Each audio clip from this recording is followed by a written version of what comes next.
Hello students, welcome to my channel easy learning accounts. आज के इस वीडियो में हम स्ट्रेट लाइन मेथड मतलब फिक्स इंस्टॉलमेंट मेथड या फिर ओरिजिनल कॉस्ट मेथड, जो कि वन ऑफ द मेथड है to calculate the to show the assets account and the depreciation account according to the various method describe, उसमें से हमने एक मेथड उठाया स्ट्रेट लाइन मेथड, और उससे बेस आज हम न्यूमेरिकल करेंगे और देखेंगे कि एसेट्स अकाउंट या फिर डेप्रिसिएशन अकाउंट किस तरह से बनाते हैं in the chapter depreciation. Right, chapter की जब हमने स्टार्टिंग की थी बच्चों, तो मैंने आपको बताया था कि दो मेथड्स होते हैं हमारे डेप्रिसिएशन के। पहला होता है when depreciation is credited to the assets account, और दूसरा था when depreciation is credited to the provision for depreciation account. तो अभी फिलहाल में जो हम क्वेश्चंस कर रहे हैं, जो मेथड अप्लाई कर रहे हैं, वो है हमारा पहला वाला when depreciation is credited to the assets account. On the basis of this method, ये भी लेंगे बाद में, तो अभी केवल पहला वाला मेथड इस्तेमाल कर रहे हैं when the depreciation is credited to the assets account, और इसके बेस पे हम न्यूमेरिकल सॉल्व करेंगे by using the method known as straight line method। मैंने बोर्ड पर एक क्वेश्चन लिखा हुआ है TS 2020 पेज नंबर 14.49। क्वेश्चन को पहले रीड कर लेते हैं और फिर देखते हैं इसको सॉल्व कैसे करेंगे। On 1 April 2015 A लिमिटेड ने एक मशीन परचेज की है 2,40,000 की, और 10,000 रुपीज उसमें इंस्टॉलमेंट में खर्चा कर दिया। और 1 अक्टूबर 2015 उन्होंने फिर दोबारा एक मशीन परचेज की है 1 लाख रुपीस की, और 1 अक्टूबर 2017 आफ्टर ऑलमोस्ट 2 इयर्स उन्होंने क्या किया, जो पहली मशीनें खरीदी थी 1 अप्रैल को, वो 1,43,000 में सोल्ड कर दिया। और उसी सेम डे मतलब 1 अक्टूबर को ही उन्होंने एक और मशीनरी परचेज की of 2 lakh rupees. Right, question कह रहा है अब इसका आप मशीनरी अकाउंट बनाओ, और वो ये भी बता रहा है कि इस पे जो डेप्रिसिएशन चार्ज हो रहा है वो है 5%, और जो मेथड हमें इस्तेमाल करना है that is the straight line method. Machinery account बना लेते हैं, एक एक करके ध्यान से देखिएगा कि हम किस तरह से मशीनरी अकाउंट बना रहे हैं। मशीनरी अकाउंट का पहले हम फॉर्मेट बना लेते हैं। फॉर्मेट बिल्कुल वही है जैसे लेजर अकाउंट्स के होते हैं। पहला है हमारा date, particular, LF amount, then date, particular, LF amount. ऊपर इनके पॉइंट्स लिख लेते हैं, date, particular, LF amount, date, particular, LF और राइट। याद रखेंगे बच्चों, क्योंकि ये हमारा एसेट्स अकाउंट है, तो एसेट्स अकाउंट हमेशा डेबिट साइड से बैलेंस दिखाता है, और जितने भी क्रेडिट बैलेंसिंग होती है, लॉसेस होते हैं, जाने वाले बैलेंसेस होते हैं, बेचने वाले बैलेंसेस होते हैं, वो बेसिकली हमारे क्रेडिट साइड आएंगे। तो बस हमें एक छोटी सी बात याद रखनी है कि कुछ भी खरीदा जाएगा तो डेबिट साइड, कुछ भी बेचा जाएगा तो उसको क्रेडिट साइड पे हम बेचेंगे। राइट, ये छोटा सा कॉन्सेप्ट याद रखेंगे और क्वेश्चन करना शुरू करेंगे। पहला पॉइंट देख लेते हैं। On 1 April 2015, A Limited purchased a machinery for 240 and spent 10,000 for its erection, मतलब उसमें खर्चा किया उसने 10,000 का। डेट लिख लेती हूँ मैं यहाँ पर April 1, ईयर एक बार में कॉमन लिखा देती हूँ 2015, या फिर रहने दीजिए, एक बार में नहीं, मैं एक बार में यहीं पर दिखा देती हूँ कि ईयर चेंज हो रहे हैं। परचेजिंग की है हमने, परचेजिंग करेंगे तो 2 बैंक से दिखाएंगे, 2 बैंक अकाउंट। कितने की परचेजिंग की है बच्चों, 240 और 10 कितना हो गया, 2,50,000। आगे हमारा नेक्स्ट पॉइंट है on 1 October 2015, 1 October 2015 same year है, उन्होंने एक और मशीनरी परचेज की ऑफ 1 लाख। तो टू बैंक अकाउंट कितने रुपए के बच्चों, 1 लाख। आगे मैंने बोला ऑन 1 अक्टूबर 2017, तो क्योंकि 17 तो 2 साल बाद आएगा, तो पहले मैं इस कंसर्न्ड ईयर का डेप्रिसिएशन कर लेती हूँ। तो डेप्रिसिएशन हमें क्रेडिट साइड करना है, साथ ही आखिरी में होगा ये by 31 March 2016 by depreciation account. क्योंकि मेरे पास दो मशीनरी है तो डेप्रिसिएशन में दो जगह अलग अलग दिखाऊंगी। ध्यान से देखिएगा, पहली मशीनरी है 2,50,000 की, रेट ऑफ डेप्रिसिएशन है 5%। पूरे साल पे डेप्रिसिएशन लगेगा 1 अप्रैल से 31 मार्च तक। अगर हम डेप्रिशिएट करते हैं तो वैल्यू लगाएंगे हम 5%। 2,50,000 पे बच्चों डेप्रिसिएशन लगाना शुरू करते हैं क्योंकि 1 अप्रैल से है, पूरे साल पे लगेगा 5%। और हमारी वैल्यू आ गई 0 0 25 का 5 करे 2 5 10 11 12, तो वैल्यू आ गई हमारी 12,500। हमने डेफिनेशन दिखा दी 12,500। नेक्स्ट देखते हैं बेटा, हमारा नेक्स्ट है हमारा 1 लाख का एसेट्स है। क्योंकि बच्चों एसेट्स हमने 1 अक्टूबर को खरीदा है तो 6 महीने पे डेप्रिसिएशन लगाएंगे और 5% लगाएंगे तो 1 लाख। डेप्रिसिएशन का रेट है बेटा 5% और लगा रहे हैं 6 महीने, क्योंकि अक्टूबर नवंबर दिसंबर जनवरी फरवरी मार्च। तो 6/12 बन जा 2 जा 2 0 से ये 2 0 चले गए, या सिंप्लीफाई किया 500 आ गया बेटा, और इसको मल्टीप्लाई करेंगे तो ये हो गया हमारा 2500। यहाँ तक बात मुझे लगता है आप लोगों को अच्छे से क्लियर हो गई होगी। दोनों को ऐड कर देंगे, फिर इन दोनों को ऐड कर देंगे और वैल्यू हो जाएगी 0 0 0, ये हो जाएगा हमारी वैल्यू 15,000। अब इसका बैलेंस करेंगे बेटा। बैलेंस करने का तरीका देखिएगा ध्यान से। सेम डेट लिखा और यहाँ लिखा बाय बैलेंस सीडी। 1 पॉइंट पे 1 का बैलेंस और सेकंड पॉइंट पे मैं सेकंड मशीनरी का बैलेंस दिखाऊंगी। 2,50,000 में से जब मैं 12,500 को माइनस करूंगी तो मेरी वैल्यू हो जाएगी 5। 9 में से 2 गया 7 और ये हो गया 4 में से 1 गया 3 और वैल्यू हो गई 2,37,500।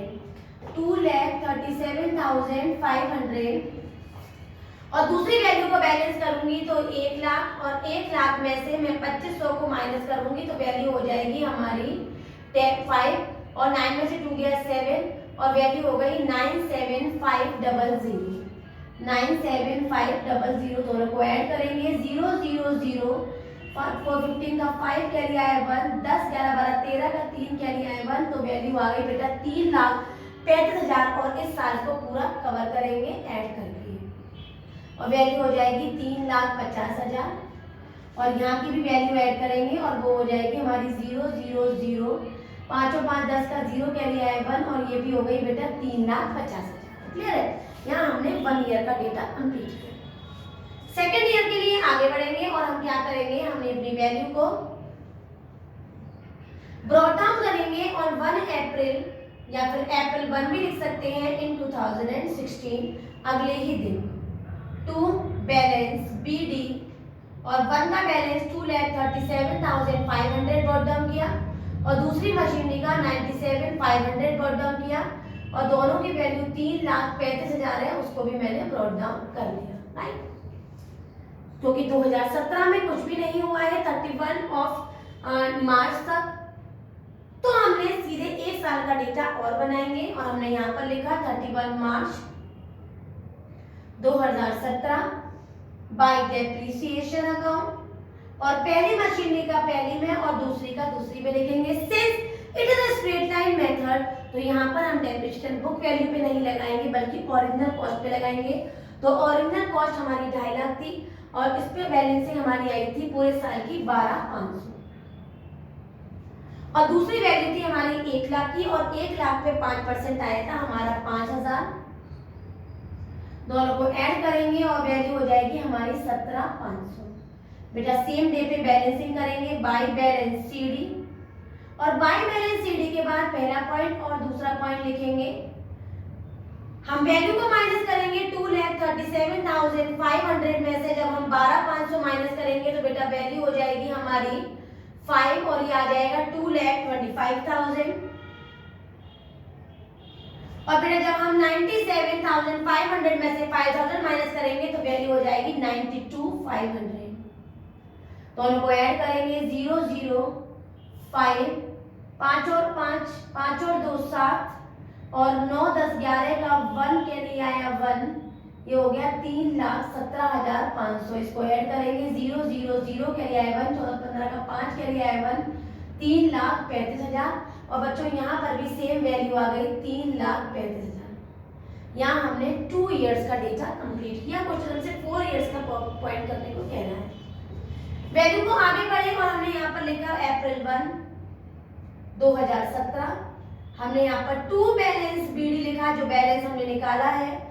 ऑर्डरली सिस्टमैटिक तरीके से काम करेंगे तो कभी भी कोई भी मिस्टेक नहीं होगी। और ऐड करा और वैल्यू आई 3,17,500। अब क्वेश्चन को ध्यान से देखेंगे। On 1 October the machine purchase on 1 April was sold for 1,43,000। मैंने यहाँ पर लिखा अक्टूबर 1 2017 बाई बैंक अकाउंट और ब्रैकेट में दिखाया सोल्ड, क्योंकि सोल्ड बच्चों हमेशा क्रेडिट साइड और परचेज हमेशा डेबिट साइड आएगा।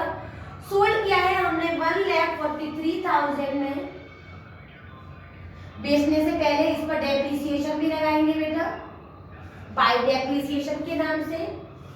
मशीनरी की ओरिजिनल कॉस्ट 2.5 लाख रुपए थी, 2,50,000। उस पे हमारा 5% का डेप्रिसिएशन था, जो कि हमारा 12,500 का था बेटा। 12,500 की कीमत हमारे पूरे साल की डेप्रिसिएशन की थी, लेकिन यहाँ मैंने 6 महीने बाद चीज को बेचा है, तो यहाँ पर 6 मंथ पे डेप्रिसिएशन लगेगा और वैल्यू हो जाएगी 2 6 12 2 2 4 6250। 6250 का मैं यहाँ पर डेप्रिसिएशन लगाऊंगी और मैं देखूंगी कि मैंने कोई ये चीज अपने कितने रुपए में बेची। तो बच्चों मुझे लॉस लग रहा है। अगर बैलेंसिंग क्रेडिट में होती है तो वो लॉस से सेल किया होगा, और अगर इन दोनों की वैल्यू ज्यादा आ जाती और एक्चुअल कीमत की वैल्यू कम होती तो वही हमारी प्रॉफिट होती। फॉर एग्जांपल अगर 15 रुपए की चीज में 20 रुपए में बेचूंगी तो 5 रुपए का प्रॉफिट, और 15 रुपए की चीज अगर 12 रुपए में बेचूंगी तो मेरे को 3 रुपए का हो जाएगा लॉस, राइट। तो मैंने इन दोनों को ऐड किया 143,000 और 6250, तो एडिशन आया 05294 149,250। 149,250 की मैंने सेल की है और एक्चुअल अमाउंट थी 2,25,000। 2,25,000 में से वैल्यू को माइनस करेंगे, मेरी वैल्यू हो जाएगी 14 10 11 12 13 14, ये हो गया हमारा 5 और ये 1 रह गया 5 6 7 8 9 10 11, वैल्यू हो गई हमारी 7 और वैल्यू आई बच्चों हमारी 75,750। 75,750 का हो गया हमें लॉस। 75,750। एक बात याद रखना बेटा, कभी भी किसी क्वेश्चन में अगर कंपनी दी हुई है, जैसे ए लिमिटेड बी लिमिटेड कंपनी है, तो balancing by statement of P&L से होगी, और अगर कंपनी नहीं है, फर्म है, तो बाय P&L से बैलेंसिंग करेंगे और ब्रैकेट में दिखाएंगे लॉस। क्लियर? तो मेरी एक मशीनरी बिक गई। उन्होंने हमसे एक बात और बोली है, अगर हम ध्यान से देखें तो, कि 1 अक्टूबर को सेम डे पे इन्होंने एक और नई मशीनरी खरीद ली 2 लाख की। तो मैं यहाँ लिखूंगी अक्टूबर 1 टू बैंक अकाउंट और ब्रैकेट में दिखाऊंगी बच्चों, यहाँ पर वैल्यू में दिखाऊंगी 2 लाख। अब क्योंकि बेटा मेरी एक मशीनरी बिक गई तो मेरे पास 2 मशीनरी बची। मैंने यहाँ पर लिखा 31 मार्च और वैल्यू लगाई यहाँ पर बाय डेप्रिसिएशन से हेडिंग की, और मेरे पास अब 2 मशीनरी है। 2 मशीनरी कौन कौन सी? एक तो जो मैंने 1 अक्टूबर 2015 को ली थी वो, और दूसरी जो 1 अक्टूबर 2017 को ली है वो। ऑरिजिनल कॉस्ट से उसी का सेम डेप्रिसिएशन लगाएंगे तो वो वैल्यू आ जाएगी हमारे पास 5,000। और 2 लाख की कोई चीज ली है बच्चों तो 10% हो जाएगा 20,000, 5% हो जाएगा 10,000, और 10,000 का भी आधा कर दोगे तो वैल्यू हो जाएगी 5,000। तो 5 और 5 को जब तुम ऐड करोगे तो वैल्यू हो जाएगी 10,000। 10,000 के बाद जब मैं इसकी बैलेंसिंग करूंगी तो किस तरह से होगी, जरा ध्यान से इसको देख लीजिए, क्योंकि मैं ऊपर वाला पॉइंट इरेज करने जा रही हूँ। तो क्योंकि बैलेंसिंग बच्चों मैंने आपको किस तरह से सिखाई हुई है, बैलेंसिंग मैंने बताया हुआ है कि हम लिखते हैं बाय बैलेंस CD, और बाय बैलेंस CD में हम यहाँ पर लिखेंगे, यहाँ पर 31 मार्च 2018 लिखेंगे, यहाँ पर भी 18 लिखेंगे, और यहाँ पर वैल्यू आ जाएगी पहले में पहले की और दूसरे में दूसरे की। कैसे? हमारे पास पहली वैल्यू है 92,500।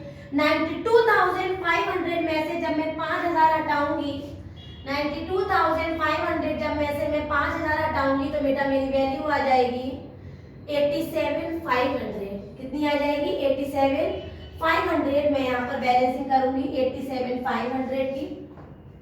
और 2 लाख में से जब बच्चों में 5,000 हटाऊंगी, 2 लाख में से जब मैं 5,000 हटाऊंगी तो वैल्यू आ जाएगी 1,95,000। कितना आएगी वैल्यू? 1,95,000। 1,95,000 जब मैं 2 लाख में से 5,000 को हटाऊंगी तो मेरी वैल्यू आ जाएगी 1,95,000। इन दोनों को ऐड कर लेते हैं। 1,95,000, 87,500 और वैल्यू आ गई हमारी 5 और 5 10 11 12 का 2 कैरी आया 1, 9 9 18 का 8 कैरी आया 1, 2,82,500।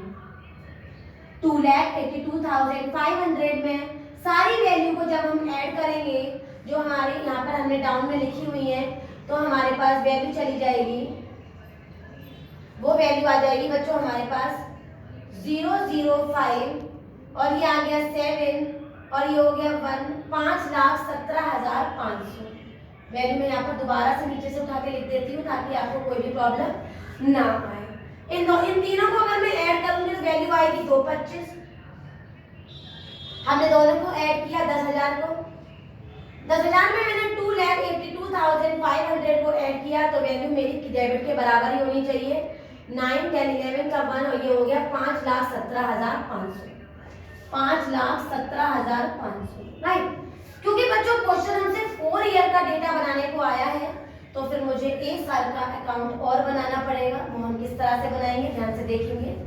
ना कुछ 4th ईयर में खरीद है, ना कोई 4th ईयर में बेचना है, तो केवल के केवल डेप्रिसिएशन लगाएंगे और आगे का आंसर निकालेंगे। मैंने आगे लिखा है यहाँ पर अप्रैल 1 2018 और बैलेंस फॉरवर्ड किया टू बैलेंस बीडी और वो था बेटा मेरा 87,500 पहले का और दूसरे का 1,95,000 और दोनों का एडिशन था 2,82,500।